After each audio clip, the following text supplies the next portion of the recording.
ሩት ምዕራፍ 1 መሳፍንት በሚገዙበት ዘመን በምድሪቱ ላይ ራብ ሆነ። አንድ ሰው በይሁዳ ከምትገኘው ከቤተልሔም ሚስቱንና ሁለቱን ወንዶች ልጆቹን ይዞ ለተወሰነ ጊዜ ለመኖር ወደ ሞዓብ አገር ሄደ። የሰውየውም ስም አቤሜሌክ፣ የሚስቱ ኑኃሚን፣ የሁለቱም ወንዶች ልጆች ስም መሐሎንና ኬልዎን ነበሩ። እነርሱም የይሁዳ ቤተልሔም ኤፍራታውያን ሲሆኑ ወደ ሞዓብ አገር ሄደው በዚያ ኖሩ። የኑኃሚን ባል አቤሜሌክ ሞተ። ኑኃሚንም ከሁለት ልጆቿ ጋር ብቻዋን ቀረች። ልጆቿም አርፋና ሩት የተባሉ የሞዓብ ሴቶችን አገቡ። በዚያም 10 ዓመት ያህል ከኖሩ በኋላ መሐሎንና ኬልዎን ሁለቱም ሞቱ። ኑኃሚንም ሁለት ልጆቿንና ባሏን አጥታ ብቻዋን ቀረች። እርሷም በሞዓብ ሳለች እግዚአብሔር ሕዝቡን እንደጎበኘና እህል እንደሰጣቸው በሰማች ጊዜ ሁለቱን ምራቶቿን ይዛ ወደ አገሯ ለመመለስ ከዚያ ተነሳች። የኖረችበትንም ስፍራ ትታ ከሁለቱ ምራቶቿ ጋር ወደ ይሁዳ ምድር የሚመልሳቸውን መንገድ ይዘው ጉዟቸውን ቀጠሉ። ከዚያም ኑኃሚን ሁለቱን ምራቶቿን እንዲህ አለቻቸው፣ እያንዳንዳችሁ ወደ እናቶቻችሁ ቤት ተመለሱ። ለሞቱ ባሎቻችሁና ለእኔ በጎ ነገር እንዳደረጋችሁ ለእናንተም እግዚአብሔር እንደዚሁ ያድርግላችሁ። እያንዳንዳችሁ በምትገቡበት ባል ቤት እግዚአብሔር ያሳርፋችሁ። ከዚያም ሳመቻቸው፣ እነርሱም ድምፃቸውን ከፍ አድርገው አለቀሱ። ቀጥለውም አይሆንም፣ ከአንቺ ጋር ተመልሰን ወደ ወገኖችሽ እንሄዳለን አሏት። ኑኃሚን ግን እንዲህ አለቻቸው፣ ልጆቼ ሆይ ወደ የቤታችሁ ተመለሱ። ከእኔ ጋር ለምን ትሄዳላችሁ? ባል የሚሆኗችሁን ሌሎች ልጆች ከእንግዲህ የምወልድ ይመስላችኋልን? ወደ የቤታችሁ ተመለሱ ልጆቼ።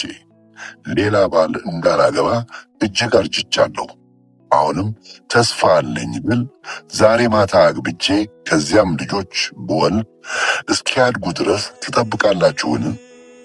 እነርሱን በመጠበቅ እስከዚያ ሳታግቡ ቆያላችሁን?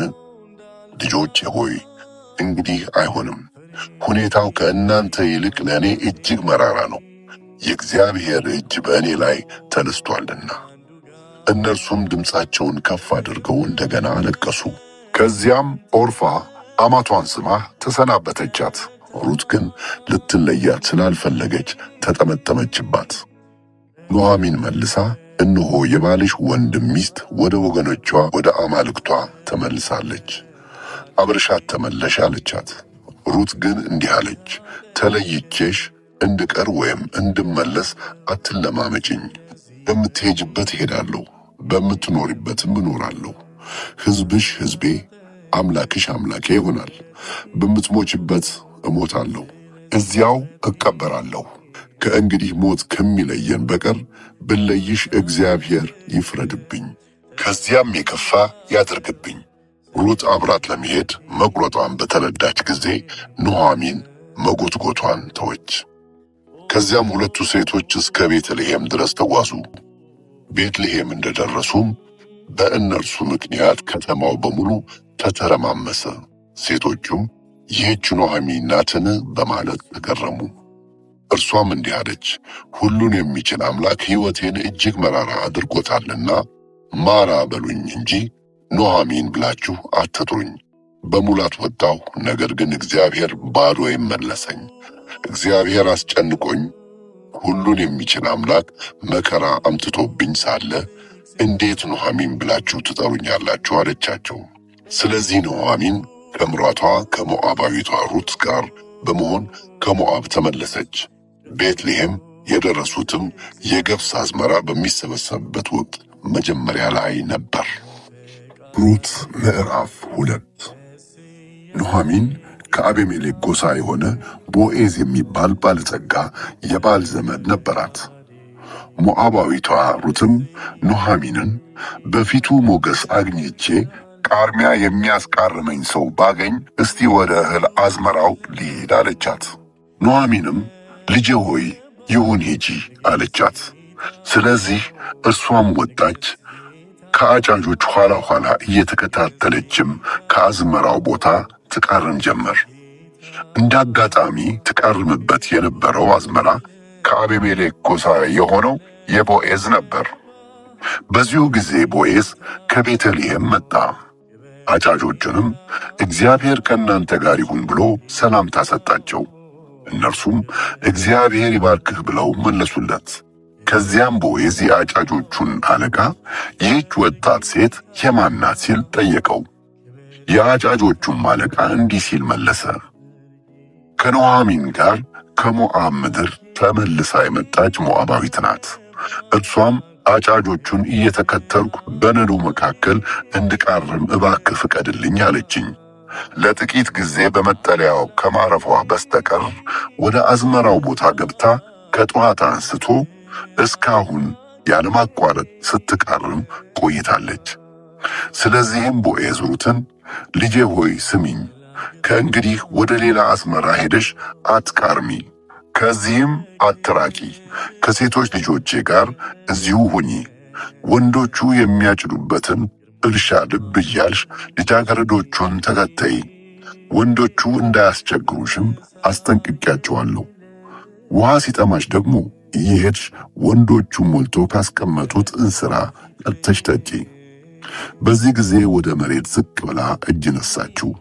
እርሷም ባይተዋር የሆንሁትን እኔን ታስበኝ ዘንድ በፊትህ ሞገስ ለማግኘት የበቃሁት እንዴት ነው አለችው። ቦዔዝም መልሶ እንዲህ አላት፣ ባልሽ ከሞተ ጀምሮ ለአማትሽ ያደረግሽላትን ሁሉ አባት እናትሽን እንዲሁም የተወለድሽበትን አገር ትተሽ ቀድሞ ከማታውቂው ሕዝብ ጋር ለመኖር እንዴት እንደመጣሽ ነግረውኛል። ስላደረግሽው ሁሉ እግዚአብሔር ዋጋሽን ይክፈልሽ። በክንፉ ጥላ ስር ለመጠለል የመጣሽበት የእስራኤል አምላክ እግዚአብሔር ብድራትሽን አትረፍርፎ ይመልስልሽ። እርሷም መልሳ ጌታዬ ሆይ ምንም እንኳ ከሴት ሠራተኞችህ እንደ አንዲቱ መቆጠር የማይገባኝ ብሆንም እንድጽናና አድርገኸኛል። እንዲሁም እኔን አገልጋይህን በመልካም ንግግር ደስ አሰኝተኸኛል። ስለዚህ ሞገስህ እንዳይለየኝ እለምንሃለሁ አለችው። በምሳ ሰዓት ቦዔዝ ወደዚህ ቀረብ በይ፣ እንጀራም ወስደሽ በወይን ሆምጣጤው አጥቅሽ አላት። እርሷም ከአጫጆች አጠገብ እንደተቀመጠች ቦዔዝ የተጠበሰ እሸት ሰጣት። የቻለችውንም ያህል በልታ ጥቂት ተረፋት። ለመቃረም ስትነሳም ቦዔዝ ጎበዛዝቱን እንዲህ ብሎ አዘዛቸው፣ በነዶው መካከል እንኳ ብትቃርም ክፉ አትናገሯት። ይልቁንም ከየታሰረው ነዶ ላይ ጥቂት ጥቂቱን ዘለላ እየመዘዛችሁ በመጣል እንድታነሳው ተውላት፣ አታስቀይሟት። ስለዚህ ሩት እስኪመሽ ድረስ ከአዝመራው ላይ ቃረመች።